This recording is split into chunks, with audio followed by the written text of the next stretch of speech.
Soy Sofía, tengo 29 años, y estoy sentada en esta sala de tribunal viendo a mi esposo de 6 años reírse mientras firma nuestros papeles de divorcio. Miguel siempre pensó que yo era solo una chica ingenua de pueblo pequeño sin ambiciones reales. Poco sabía que mientras él me engañaba con su compañera de trabajo, yo estaba construyendo un imperio justo bajo sus narices. El juez está a punto de leer mi declaración financiera, y no puedo esperar a ver esa sonrisa engreída desaparecer de su rostro. Antes de contarte cómo la expresión de mi pronto ex esposo cambió completamente, déjame saber desde dónde estás viendo y presiona ese botón de me gusta y suscríbete si alguna vez has tenido que defenderte cuando nadie esperaba que fueras capaz. Era una chica de pueblo pequeño de Tennessee que se mudó a Nashville para estudiar contabilidad en la Universidad de Vanderbilt. Tenía grandes sueños de trabajar en finanzas corporativas a pesar de mi origen humilde. Mis padres siempre me habían enseñado el valor del trabajo duro y ahorrar dinero, lecciones que resultarían invaluables años después. Conocí a Miguel en una cafetería cerca del campus universitario. Estaba ahí estudiando para un examen de análisis financiero cuando él se acercó a mi mesa. Era un estudiante de Derecho de tercer año de una familia tradicional de abogados de Nashville, y irradiaba ese tipo de confianza que solo viene de nunca haber tenido que preocuparse por el dinero ni un solo día en su vida. Tienes potencial, solo necesitas la orientación correcta, fueron sus primeras palabras hacia mí, mirando mi libro de texto de contabilidad extendido sobre la mesa. En ese momento, pensé que era un cumplido. Ahora me doy cuenta de que fue tanto un insulto como una vista previa de toda nuestra relación. Parecía perfecto, ambicioso, encantador, exitoso y aparentemente interesado en mí a pesar de mi trasfondo ordinario. Nuestro romance fue vertiginoso. Miguel me llevó a restaurantes que nunca podría costear, viajes de fin de semana a Gatlinburg, y me introdujo a un estilo de vida que solo había visto en películas. Pero desde el principio, constantemente estaba mejorando mis gustos y círculo social. Criticaba mi ropa de Target, sugería que me cortara el cabello de una manera más sofisticada, y hacía comentarios sutiles sobre que mis amigos de la universidad tenían una visión del mundo limitada. Estaba ganando un ingreso modesto trabajando medio tiempo como asistente de contabilidad en una firma pequeña. Amaba mi trabajo, los desafíos analíticos y la satisfacción de ver los números encajar perfectamente. Miguel, sin embargo, se refería a ello como mi trabajito, y frecuentemente sugería que ni siquiera necesitaba trabajar. ¿Por qué agotarte por centavos cuando puedo darte todo lo que necesitas?, decía, sin entender que mi carrera se trataba de más que dinero. Se trataba de mi identidad e independencia. Después de 18 meses de citas, me propuso matrimonio durante un fin de semana romántico en Gatlinburg. El anillo era deslumbrante, el champán caro y el momento perfectamente orquestado para máximo impacto. Varias personas en el restaurante incluso aplaudieron. Se sintió como un cuento de hadas, y dije que sí sin dudarlo. Nuestra boda fue una ceremonia íntima en Savannah, Georgia. Mi elección a pesar de la presión de su familia por algo más grandioso en Nashville. Mirando hacia atrás, me di cuenta de que esa fue una de las pocas veces que logré mantener mi posición contra las expectativas de la familia Hernández. Al menos fue en una ubicación respetable, aunque fuera simple, comentó su madre. Esperanza, con una sonrisa tensa que no llegaba a sus ojos. Ese fue mi primer sabor real de cómo su familia me veía, como alguien que no era lo suficientemente buena para su hijo. Después de nuestra luna de miel en el Caribe, nos mudamos a su casa en Belmed, uno de los vecindarios más exclusivos de Nashville. Todo era elegante, caro y frío, muy parecido a su familia. Traté de agregar toques personales, fotos, arte colorido, plantas, pero Miguel prefería la estética minimalista que mostraba riqueza en lugar de nuestra personalidad como pareja. Las primeras señales de problemas aparecieron en cuestión de meses. Miguel cuestionaba cada decisión de decoración que hacía, criticaba mi elección de amigos y hacía comentarios sutiles sobre mi carrera. La contabilidad es tan común, dijo una vez después de conocer a algunos de mis colegas. Tienes el potencial para ser excepcional, pero lo estás desperdiciando en teneduría de libros para empresas que nadie conoce. Traté de encajar en su círculo social. Las esposas de otros abogados y ejecutivos que pasaban sus días comprando en spas o planeando eventos de caridad. Eran lo suficientemente agradables conmigo en persona, pero nunca me sentí verdaderamente aceptada. Escuché a una de ellas en una cena referirse a mí como el experimento de Miguel con la clase media. En lugar de defenderme, Miguel después sugirió que tratara más duro de encajar, quizás actualizara mi guardarropa o tomara clases de tenis. Solo necesitan ver que estás haciendo un esfuerzo por adaptarte a nuestro estilo de vida, explicó, como si mi identidad fuera algo que moldear y corregir. Esos primeros años fueron una mezcla confusa de lujo y soledad. Ser bañada con regalos costosos mientras sentía que mi autoestima disminuía. Lentamente me estaba convirtiendo en lo que Miguel quería, una esposa trofeo que lo reflejara bien, mientras la mujer independiente y creativa que había sido se desvanecía. 2 años después de nuestro matrimonio, las tensiones que habían estado hirviendo bajo la superficie comenzaron a desbordarse. Miguel siempre había sido particular sobre nuestras finanzas, pero su comportamiento se volvió cada vez más controlador. A pesar de nuestras cuentas conjuntas, cuestionaba cada compra que hacía, mientras gastaba lujosamente en sí mismo sin discusión. ¿Realmente necesitabas otro conjunto de libros de desarrollo profesional? Preguntaba, examinando el estado de cuenta de la tarjeta de crédito. Son $150 que podrían haberse invertido. Mientras tanto, él no pensaba 2 veces en gastar miles en una nueva membresía de golf o relojes caros. Gradualmente, me encontré aislada de mis amigos y familia. Las visitas a mis padres en el pequeño pueblo de Tennessee se volvieron menos frecuentes porque Miguel siempre tenía una excusa. Un evento de trabajo, una cena con clientes, o simplemente que el Tennessee rural es demasiado provinciano para mi gusto. Mis amigos de la universidad dejaron de llamar después de que Miguel dejara claro que no eran lo suficientemente sofisticados para su hogar. Tu amiga Jessica preguntó si nuestro vino era de California. Se burló después de una cena que había organizado. Como si fuéramos a servir vino nacional a los invitados. Es vergonzoso, Sofía. Mi carrera, que una vez había sido fuente de orgullo, se convirtió en un campo de batalla constante. Cuando me ofrecieron una promoción a contadora senior, Miguel no fue comprensivo. ¿Vale la pena el modesto aumento de salario por las horas extra fuera de casa? Cuestionó. Estamos planeando formar una familia pronto, ¿recuerdas? Esto era noticia para mí. Siempre que mencionaba tener hijos, él siempre decía que el momento no era el correcto. Fue por esta época que descubrí mi pasión por la consultoría financiera. La firma donde trabajaba estaba expandiendo sus servicios, y me ofrecí como voluntaria para aprender los aspectos de asesoría y planificación estratégica. Descubrí que tenía un talento natural para entender patrones de inversión y crear estrategias financieras que entregaran resultados reales. Emocionada por esta nueva dirección, compartí mi idea de eventualmente comenzar mi propia firma boutique de consultoría financiera con Miguel. Su respuesta fue devastadora. Sofía, sé realista. Comenzar un negocio requiere perspicacia comercial, que no es exactamente tu fuerte. Además, la mayoría de los pequeños negocios fallan dentro del primer año. ¿Por qué arriesgar lo que tenemos? Nuestros enfoques del dinero destacaban nuestras diferencias fundamentales. Miguel creía en el consumo conspicuo, la dirección correcta, el auto correcto, los lugares de vacaciones correctos. Todo para mantener una imagen de éxito.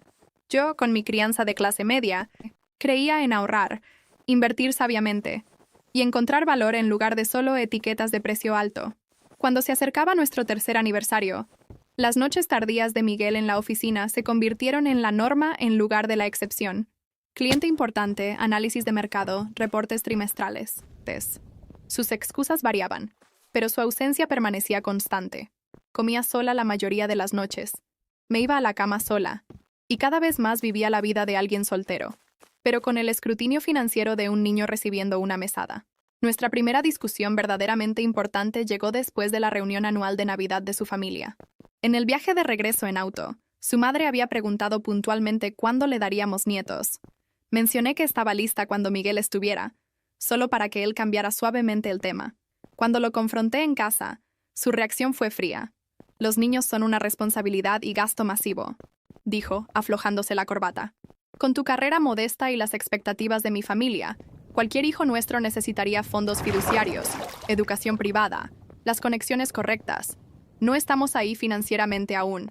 ¿No estamos ahí aún? Cuestioné, genuinamente confundida. Miguel, tú ganas 6 cifras. Tu familia tiene riqueza generacional. ¿Qué estamos esperando? Su respuesta fue reveladora. Mi dinero no es el problema. Tú aún no te has establecido apropiadamente. ¿Qué contribuirías al futuro de un niño? El dolor de sus palabras se enquistó por días. Su actitud desdeñosa hacia mi carrera. Insignificante, llamó a mi salario durante otra discusión. Solidificó algo en mí. Necesitaba independencia financiera, no solo para mí, sino para mi cordura. Esa semana abrí una cuenta bancaria separada en un banco diferente. Establecí un pequeño depósito directo de mi sueldo.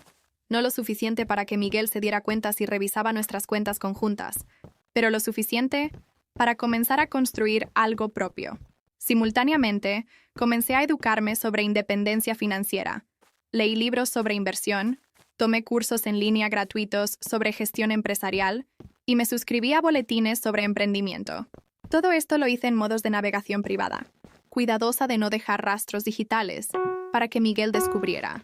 La mujer que una vez había sido conquistada por gestos grandiosos y cenas caras lentamente despertaba a la jaula dorada en la que vivía y planeaba su escape, un pequeño paso a la vez. Mientras Miguel continuaba sus noches tardías en el trabajo, comencé a sentar las bases para mi independencia. Usando mis crecientes ahorros separados, registré una pequeña entidad comercial, Soluciones Financieras Sofía, y construí un sitio web simple, pero profesional, mostrando mi portafolio y servicios. Mi primer desafío fue encontrar tiempo para trabajar en mi negocio sin que Miguel supiera. Convertí nuestro cuarto de huéspedes raramente usado en una oficina en casa, explicándole a Miguel que necesitaba un espacio dedicado para educación continua para avanzar en la firma. Apenas prestó atención al cambio, desestimando mi desarrollo profesional como ambición linda en lugar de un esfuerzo serio. Solo que no interfiera con nuestras obligaciones sociales, fue su única preocupación. Mi primera clienta llegó por un golpe de suerte en nuestra cafetería local. Escuché a Elena, la propietaria de un negocio de catering en crecimiento, quejarse sobre las cotizaciones caras que había recibido de asesores financieros. No puedo permitirme $10,000 por un plan financiero, pero estoy perdiendo dinero en algún lugar y no puedo descubrir dónde, le dijo a su socio comercial. Me presenté, expliqué mi trasfondo y le ofrecí ayudarla por una fracción del costo, con el entendimiento de que estaba construyendo mi portafolio. Elena se arriesgó conmigo, y los resultados excedieron las expectativas de ambas. Identifiqué ineficiencias en su flujo de efectivo, reestructuré sus términos de pago con proveedores y creé una estrategia de inversión para sus ganancias que aumentó sus retornos en 40% en el primer trimestre. La transformación fue lo suficientemente dramática como para que me refiriera a otros dueños de pequeños negocios en su red. Trabajar con Elena no solo me dio mi primera historia de éxito, sino también una amistad genuina, algo que había estado perdiendo en el círculo social curado de Miguel. Era auténtica, trabajadora, y apreciaba mis habilidades de una manera que mi esposo nunca había hecho. «Tienes un don, Sofía», me dijo durante un café un día. «Entiendes el dinero de maneras que ayudan a personas reales a construir riqueza real. No dejes que nadie te diga lo contrario». Trabajé noches tardías mientras Miguel estaba en sus viajes de negocios cada vez más frecuentes. Convertí nuestro vestidor en una oficina improvisada para llamadas de clientes, usando mantas para amortiguar el sonido. Cada nueva clienta era tanto emocionante como aterrorizante. Emocionante porque mi negocio estaba creciendo. Aterrorizante porque el descubrimiento significaría confrontación. La curva de aprendizaje fue empinada.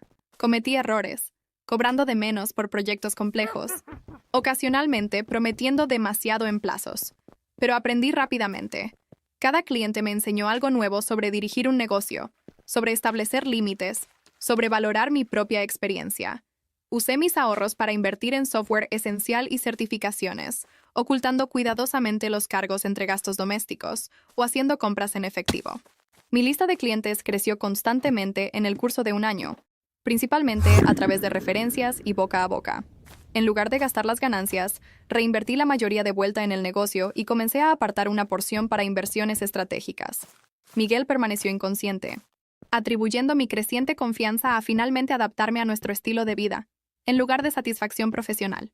Un momento crucial llegó cuando trabajé con una fundadora de startup tecnológica, cuya reestructuración financiera después de mi consultoría la ayudó a asegurar una ronda de financiamiento importante. La historia de éxito fue destacada en una revista de negocios de Nashville.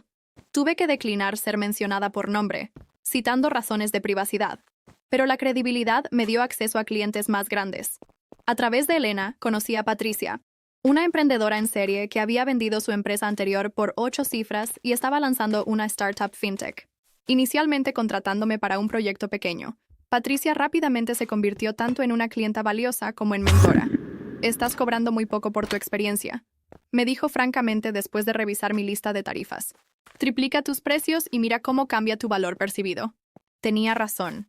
Cuando aumenté mis tarifas, en lugar de perder clientes, atraje más negocios establecidos dispuestos a pagar por calidad. Patricia también me introdujo al mundo de la inversión ángel y la gestión de portafolios estratégicos. El efectivo pierde valor quedándose quieto, explicó. Necesitas hacer que tu dinero trabaje para ti. Bajo su guía, comencé a hacer inversiones estratégicas en empresas emergentes, incluyendo la nueva empresa de Patricia, que se enfocaba en herramientas de planificación financiera impulsadas por IA. Comencé con pequeñas cantidades, pero a medida que mi negocio creció, también lo hizo mi portafolio de inversiones. La euforia de ver tanto mi negocio como mis inversiones crecer era intoxicante. Por primera vez desde conocer a Miguel, me sentía verdaderamente viva, con propósito e independiente. Estaba construyendo algo valioso enteramente por mis propios méritos. Durante este periodo, mantuve la apariencia de ser solo la esposa de Miguel en funciones sociales. Asentía cortésmente cuando las esposas discutían sus viajes de compras y comités de caridad. Asistía a sus cenas de trabajo y desempeñaba el papel de esposa comprensiva impecablemente. Todo mientras dirigía un negocio en crecimiento desde nuestro hogar y tomaba decisiones de inversión que alterarían el curso de mi vida. Mi vida doble era agotadora pero empoderadora. Cada nueva clienta, cada consultoría exitosa, cada retorno de inversión era un paso hacia la libertad que cada vez más me daba cuenta de que necesitaba, de mi matrimonio controlador.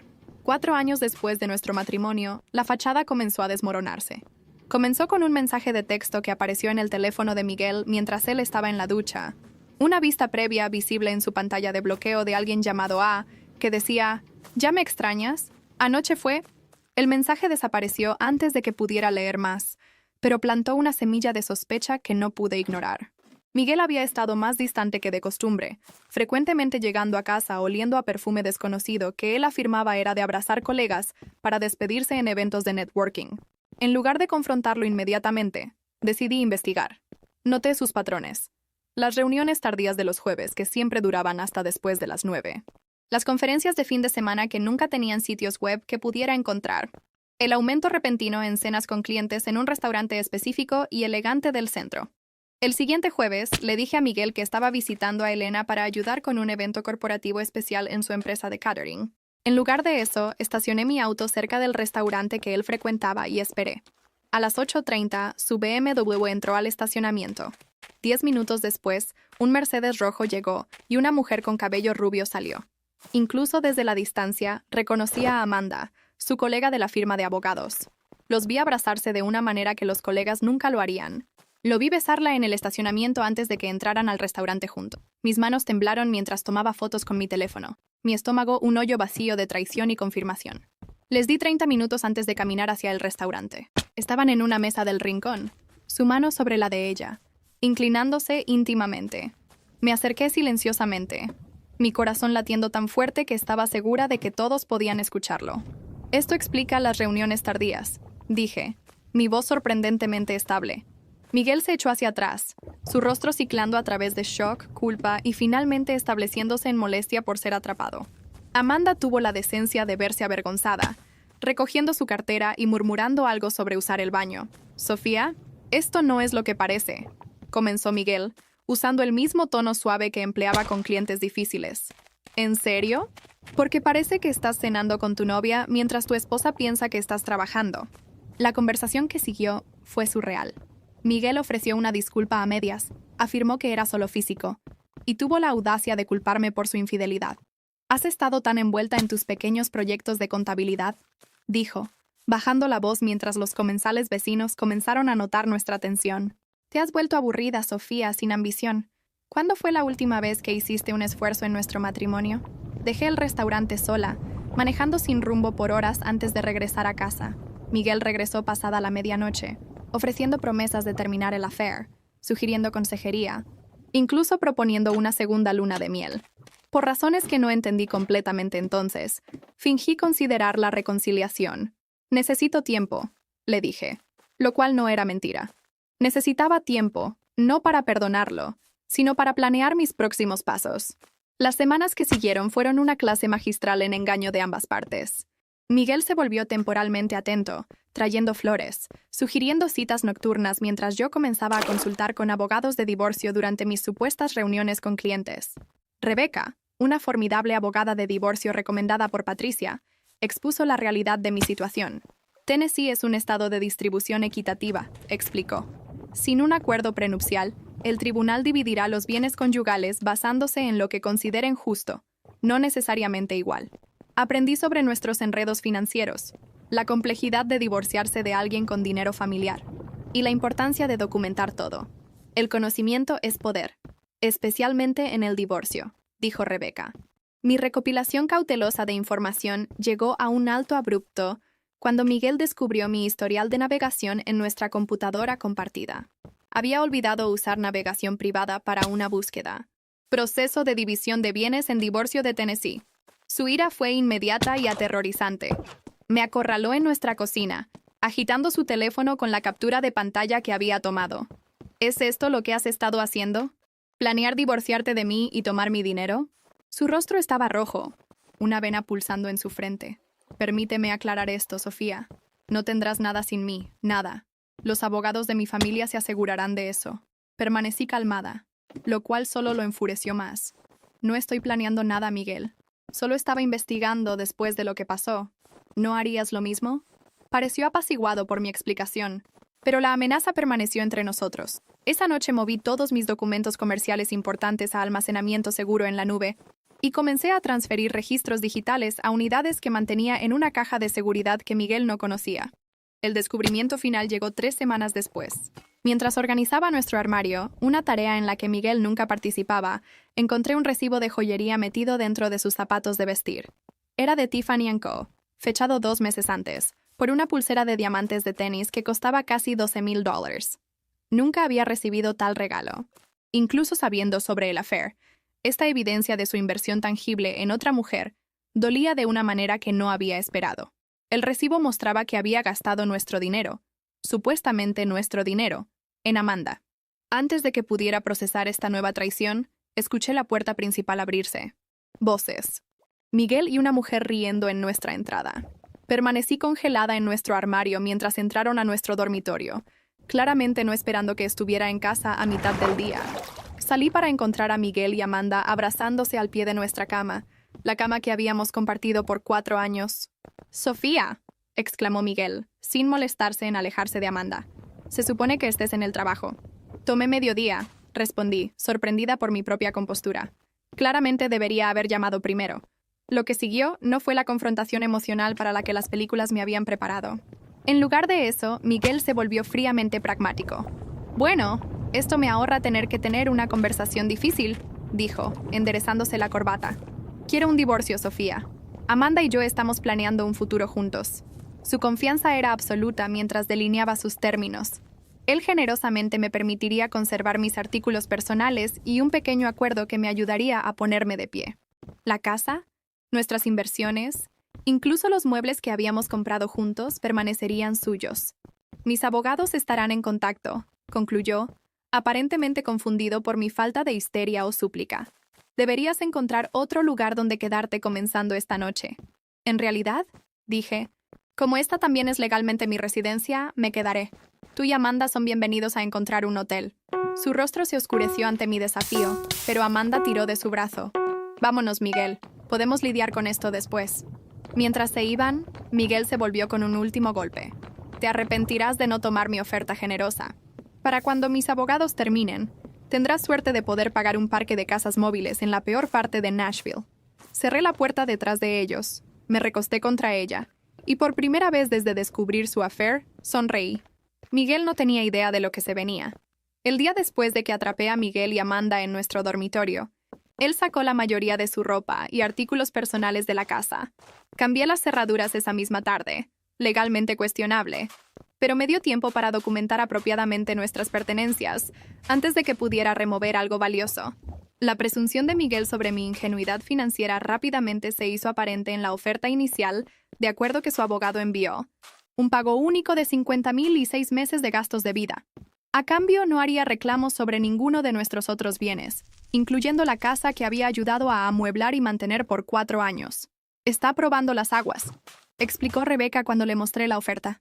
«Está asumiendo que no conoces tus derechos o el verdadero alcance de tus bienes conyugales».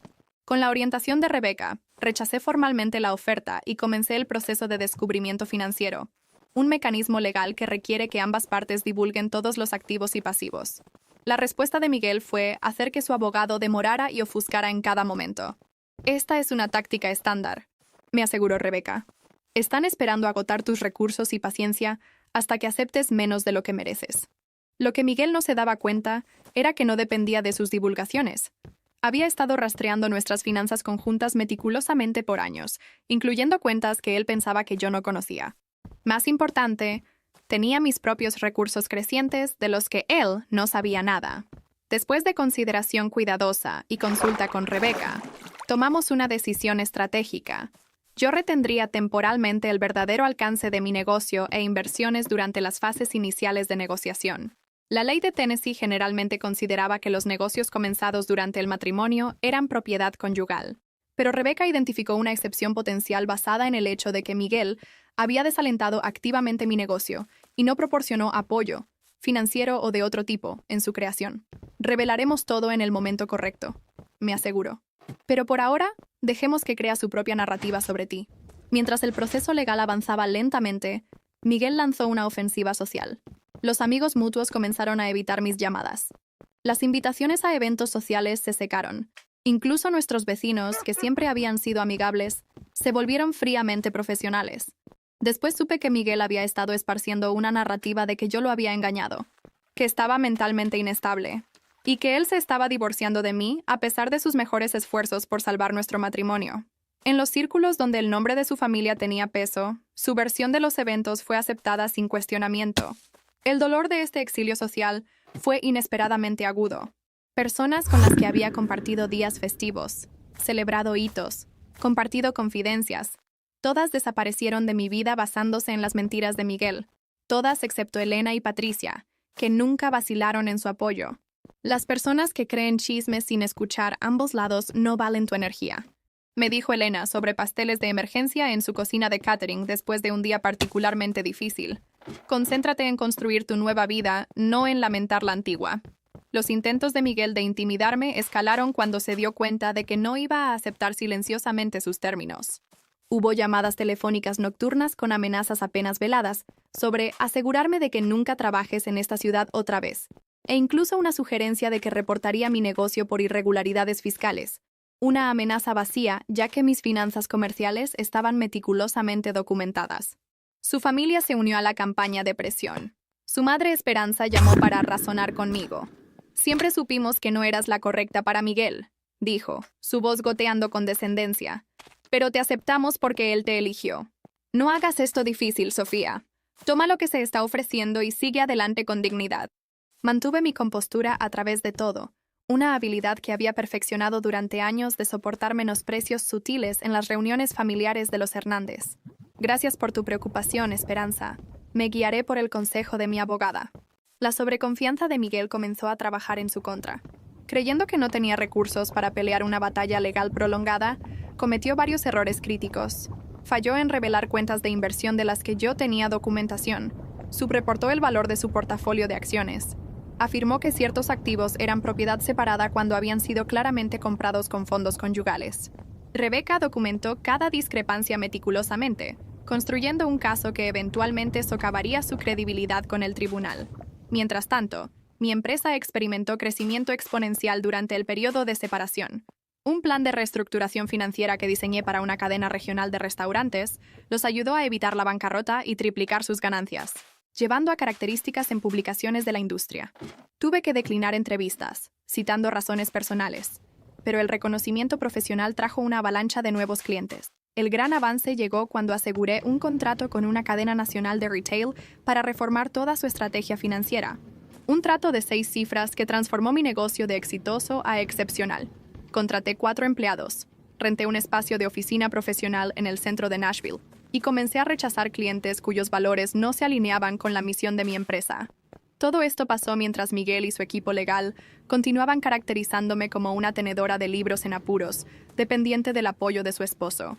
Su percepción de mí como la chica ingenua de pueblo pequeño deslumbrada por su riqueza se había calcificado al punto donde no podía concebir mi éxito independiente de él. Durante este tiempo, Patricia me introdujo a un grupo de inversionistas ángel, buscando financiar startups fintech prometedoras. Mi combinación de experiencia financiera práctica y visión tecnológica los impresionó lo suficiente para ofrecer financiamiento semilla para una aplicación revolucionaria de planificación financiera que había estado desarrollando. La aplicación, que usaba IA para proporcionar consejo financiero personalizado para pequeños negocios e individuos, se lanzó en beta con una respuesta positiva abrumadora. En 6 meses, teníamos 50,000 usuarios y estábamos recibiendo ofertas de adquisición de instituciones financieras importantes. También hice inversiones estratégicas en varias otras startups, aprovechando mi red y experiencia financiera para identificar empresas con potencial de crecimiento excepcional. Mi portafolio se diversificó a través de tecnología, bienes raíces y mercados emergentes, todo cuidadosamente manejado para maximizar retornos mientras minimizaba riesgo. La noche antes de nuestra fecha final en tribunal, me senté sola en la casa que nunca se había sentido como hogar, reflexionando sobre mi viaje. 4 años antes había estado tan ansiosa por complacer a Miguel que había comenzado a perderme a mí misma.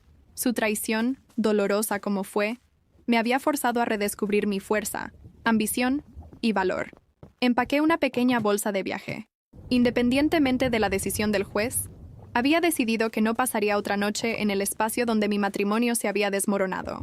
Mi nuevo apartamento penthouse estaba listo, comprado a través de una LLC de la que Miguel no sabía nada, amueblado con piezas que había elegido por su belleza y comodidad en lugar de su valor de estatus. Mientras cerraba la cremallera de la bolsa, mi teléfono sonó con un texto de Patricia. Recuerda quién eres mañana, no quién él trató de hacerte ser. Con esas palabras en mi corazón, me preparé para enfrentar el acto final de mi matrimonio con Miguel. La mañana de nuestra fecha en tribunal amaneció clara y fresca. Me vestí con un traje azul marino, conservador pero confiado, con una sola pieza de joyería, un pequeño colgante de diamante que Elena y Patricia me habían dado para marcar el 2º aniversario de mi negocio. Tu diamante de independencia, lo habían llamado. Llegué al juzgado 30 minutos temprano, como Rebeca había aconsejado. Miguel ya estaba ahí, viéndose caro en un traje gris carbón hecho a medida. Su abogado David a su lado. David era socio senior en una de las firmas legales más prestigiosas de Nashville y tenía reputación por acuerdos de divorcio agresivos que favorecían a clientes adinerados. Miguel sonrió con suficiencia cuando me vio, inclinándose para susurrar algo a David que hizo reír a ambos hombres. Su confianza era palpable. Creía que esto era meramente una formalidad antes de su victoria inevitable. Rebeca llegó momentos después, impecable en un traje borgoña que resaltaba contra los colores apagados del juzgado. A diferencia de David con su equipo de asociados junior, Rebeca trabajaba con precisión y propósito, irradiando una competencia silenciosa que me había tranquilizado desde nuestra primera reunión. ¿Lista?, preguntó, su expresión no revelando nada a ojos observadores. Más que lista, respondí. La sala del tribunal de la jueza Catherine Williams era intimidante en su austeridad. La jueza misma, una mujer en sus 50s con cabello plateado y ojos penetrantes, tenía reputación por justicia pero poca paciencia para juegos o exhibiciones emocionales. Cuando comenzaron los procedimientos, Miguel puso una actuación digna de un Oscar. Su testimonio lo pintó como el esposo devoto que había apoyado las ambiciones de carrera modestas de su esposa, solo para ser repagado con ingratitud y demandas irrazonables en el divorcio. Solo quiero una resolución justa. Su honor, dijo, su voz modulada para transmitir decepción razonable. He ofrecido a la señora Sofía un acuerdo generoso que le permitiría mantener un estilo de vida cómodo mientras reconstruye su carrera. David presentó su caso para la división de activos, destacando la riqueza familiar de Miguel como propiedad separada, minimizando mis contribuciones a nuestros activos conyugales, y sugiriendo que la casa, comprada principalmente con sus ganancias, debería permanecer como su propiedad. Durante toda su presentación, mantuve mi compostura, ni reaccionando a las fabricaciones de Miguel ni revelando mis emociones. La jueza Williams ocasionalmente me miraba, su expresión inescrutable. Cuando llegó el momento de firmar el decreto inicial de divorcio, separando nuestro estado conyugal, mientras los asuntos financieros se finalizaban, Miguel hizo un espectáculo de ello. Firmó con flourish, una risa escapando de sus labios mientras tapó su pluma Montblanc. Mientras regresaba a su asiento, pasó lo suficientemente cerca para disfrutar volviendo a la granja de tus padres. La presentación de Rebeca comenzó metódicamente, su enfoque un contraste marcado con los argumentos teatrales de David. Presentó evidencia de los engaños financieros de Miguel durante nuestro matrimonio, las cuentas ocultas, el gasto lujoso en Amanda, el patrón de control financiero. Su honor, dijo Rebeca, El señor Miguel no ha sido honesto sobre el alcance completo de los activos conyugales como requiere la ley de Tennessee. Sometió documentación de cuentas que Miguel había fallado en revelar, incluyendo fechas, números de cuenta y saldos aproximados. Miguel se movió incómodamente en su asiento mientras Rebecca continuaba, su expresión engreída dando paso a miradas nerviosas hacia David. David solicitó un receso breve, que la jueza Williams negó. Creo que deberíamos continuar, consejero. Estoy particularmente interesada en escuchar sobre estos activos no revelados. La atmósfera en la sala del tribunal se tensó mientras Rebecca metódicamente desmanteló los engaños financieros de Miguel. La expresión de la jueza Williams se volvió cada vez más severa mientras la evidencia se acumulaba. Además, su honor, continuó Rebecca, solicitamos que el tribunal considere la propiedad separada de la señora Sofía, que se estableció durante el matrimonio pero sin ninguna contribución o apoyo del señor Miguel. Este era el momento para el que nos habíamos preparado. La jueza Williams levantó la vista de sus notas. Por favor, elabore, consejera. La señora Sofía estableció un negocio de consultoría durante el matrimonio. El señor Miguel no solo no proporcionó apoyo para esta empresa, sino que la desalentó activamente y menospreció sus ambiciones profesionales, como evidencian estas comunicaciones. Rebecca presentó emails y mensajes de texto, donde Miguel había desestimado mi negocio como un pasatiempo y desalentado mis metas emprendedoras. La jueza Williams revisó los documentos cuidadosamente antes de dirigirse a mí directamente por primera vez. Señora Sofía, el tribunal requiere divulgación financiera completa de ambas partes. ¿Ha sometido información completa sobre esta empresa comercial? Aún no. Su honor, respondí como habíamos planeado. Mi declaración financiera completa está lista para sometimiento hoy. Rebecca entregó al secretario del tribunal un sobre sellado conteniendo mi divulgación financiera completa, el documento que habíamos estratégicamente retenido hasta este momento. Solicito que el tribunal revise la declaración financiera de la señora Sofía antes de hacer cualquier determinación sobre división de activos, dijo Rebecca. La jueza Williams asintió y abrió el sobre. La sala del tribunal cayó en silencio mientras ella leía, las cejas alzándose ligeramente, la única indicación de sorpresa de la jueza por lo demás compuesta. Después de lo que se sintió como una eternidad, la jueza Williams levantó la vista. Para el récord, leeré el resumen de los activos de la señora Sofía. Mi corazón latía fuerte mientras comenzaba a leer. Soluciones financieras. Sofía, una firma de consultoría financiera establecida hace 3 años. Valuación actual basada en ingresos, contratos y propiedad intelectual. 2.100.000. La cabeza de Miguel se volteó bruscamente, su expresión de incredulidad casi cómica. Portafolio de inversiones, incluyendo acciones de tecnología, bienes raíces e inversiones en startups, 1.900.000. Miguel agarró la mesa, sus nudillos blancos. Propiedades de bienes raíces, 2 propiedades compradas en los últimos 18 meses, valuadas en 1.200.000. Para este punto, Miguel se veía físicamente enfermo. Su rostro se había drenado de color, su cuerpo rígido de shock. Junto a él, David susurraba frenéticamente, pero Miguel parecía incapaz de procesar lo que estaba escuchando. Total de activos revelados, 5.200.000, concluyó la jueza Williams. La sala del tribunal permaneció silenciosa. Miguel me miró como si viera a una extraña. En ese momento, no sentí triunfo, ni vindicación, solo un alivio profundo de que la verdad finalmente estuviera en récord. La jueza Williams rompió el silencio. Señor Miguel, ¿desea revisar cualquiera de sus declaraciones previas respecto a la dependencia financiera de la señora Sofía de usted? Miguel parecía incapaz de hablar. David se levantó rápidamente. Su honor, no estábamos conscientes de estos activos. Sostenemos que como fueron adquiridos durante el matrimonio, el señor Miguel tiene derecho a una porción equitativa. Rebecca estaba preparada para este argumento. Su honor. Dirigimos la atención del tribunal al acuerdo prenupcial firmado por ambas partes antes del matrimonio, específicamente la cláusula 15. Este era nuestro AES. Cuando revisamos nuestro prenup años después de firmarlo, Rebecca había descubierto una cláusula que los propios abogados de Miguel habían incluido. Cualquier empresa comercial creada por cualquier cónyuge durante el matrimonio, sin inversión de capital del otro cónyuge, permanecerá como propiedad separada en caso de divorcio.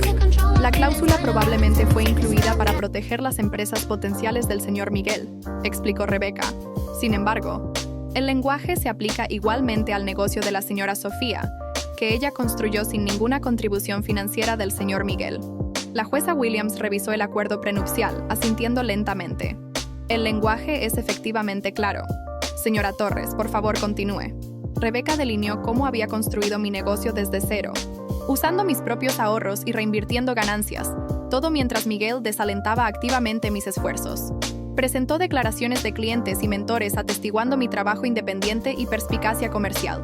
Durante toda la presentación de Rebeca, observé a Miguel, el hombre que se había reído mientras firmaba nuestros papeles de divorcio solo horas antes, ahora sentado congelado. Su comportamiento confiado se había hecho pedazos. Amanda, que había estado sentada en la galería, se escabulló de la sala del tribunal, su expresión inescrutable. La jueza Williams tomó 20 minutos para revisar todos los documentos antes de entregar su fallo. Cuando regresó, su decisión fue clara. Basándose en la evidencia presentada y los términos del acuerdo prenupcial, el tribunal encuentra que Soluciones Financieras Sofía y el portafolio de inversiones resultante constituyen propiedad separada perteneciente únicamente a la señora Sofía. Miguel hizo un sonido estrangulado, algo entre un jadeo y una protesta. Además, continuó la jueza Williams, dado el fallo del señor Miguel de revelar completamente los activos conyugales como requiere la ley, el tribunal está inclinado a ver la división de los activos conyugales restantes en una luz más favorable a la señora Sofía. El resto de su fallo fue un borrón de términos legales, pero el resultado fue claro. Mantendría mi negocio, mis inversiones y mis propiedades. Adicionalmente, recibiría una porción mayor de nuestros activos conyugales reales debido al engaño de Miguel. La casa se vendería con los ingresos divididos según la fórmula de la jueza que me favorecía fuertemente. Mientras nos levantábamos para irnos, Miguel se me acercó, su abogado tratando sin éxito de detenerlo. ¿Planeaste esto?, siseó, su rostro contorsionado con ira y humillación. Todos estos años, solo estabas esperando para derribarme. Miré al hombre que una vez había amado, ahora un extraño consumido por su propia narrativa de victimización. No, Miguel. Construí algo mientras tú estabas ocupado destruyendo lo que teníamos. Esa es la diferencia entre nosotros. Rebeca me guió gentilmente lejos, dejando a Miguel parado solo en la sala del tribunal que se vaciaba, los restos de su complejo de superioridad yaciendo en ruinas a su alrededor. Salir de ese juzgado ese día se sintió menos como una victoria y más como liberación. El peso del engaño, tanto el de Miguel como mi propio secreto necesario, se levantó de mis hombros con cada paso por esas escaleras de mármol. Hoy mi empresa se ha expandido internacionalmente, mis inversiones continúan creciendo, y he usado mis recursos para establecer una fundación ayudando a mujeres a lograr independencia financiera.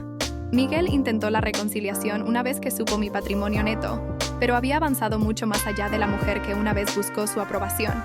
Si estás viendo esto y enfrentando tu propia encrucijada de subestimación o traición, recuerda que a veces lo que parece un final es en realidad un comienzo disfrazado. Tu valor no está determinado por la incapacidad de alguien más de verlo. ¿Alguna vez has tenido a alguien que te subestimó solo para probarles espectacularmente que estaban equivocados? Comparte tu historia en los comentarios abajo. Y si esto resonó contigo, por favor dale me gusta, suscríbete y comparte con alguien que podría necesitar escuchar que su valor no está definido por la percepción de alguien más. Gracias por escuchar mi viaje.